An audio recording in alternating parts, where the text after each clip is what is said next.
Good morning, dear friends. Today we see the question on fasting. And the disciples of John approached Jesus and they said, "Why do we and the Pharisees fast much, but your disciples do not fast?" And Jesus tells, "Can the wedding guests mourn as long as the bridegroom is with them? The days will come when the bridegroom is taken away from them, and then they will fast."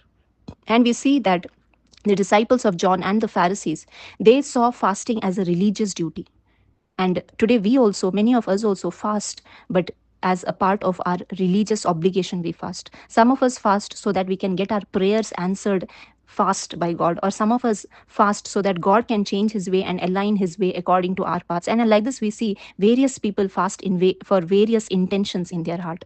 But Jesus is giving us a completely different picture today about fasting. He is referring to himself as the bridegroom. Bridegroom means it's a time of wedding, it's a time of joy and celebration. And he says that his presence itself is a reason for everyone to experience him, and experiencing him itself is fasting. Fasting means being in his presence, feasting with Jesus, experiencing God's word in our life, being drenched, being soaked in the presence of God, and his love, his joy is what is needed in our life. And true fasting is abstaining not from meat, or abstaining not from non-veg, but abstaining from the things of this world, abstaining from sin, and walking towards God, enjoying in the presence of the Holy Spirit. And we see during the death of Jesus, the disciples of Jesus, they cried, they mourned, and but that was a mourning to experience Jesus more. They were crying because Jesus was buried. But when Jesus rose, and when they saw the resurrection of Jesus, when they received the Holy Spirit, they were filled with joy,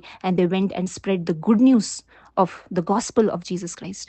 And then we see, henceforth, we see that the disciples, they always were in prayer, in communion with the Lord for guidance, for wisdom.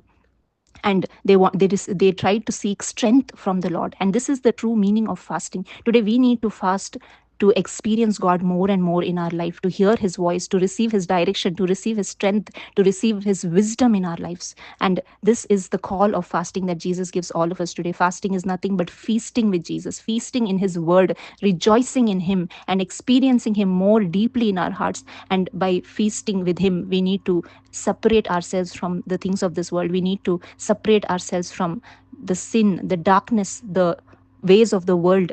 And in this way, we can experience Jesus more and more deeply. And so today, whether we are rejoicing, whether we are fasting, whatever we do, let us fix our eyes on him. He is the bridegroom who loves us, who leads us, and will one day return to bring us into the greatest wedding feast of all, that is eternal life with him.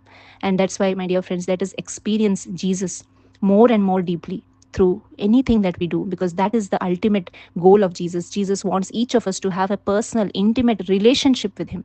And that is true fasting. Thank you. God bless you.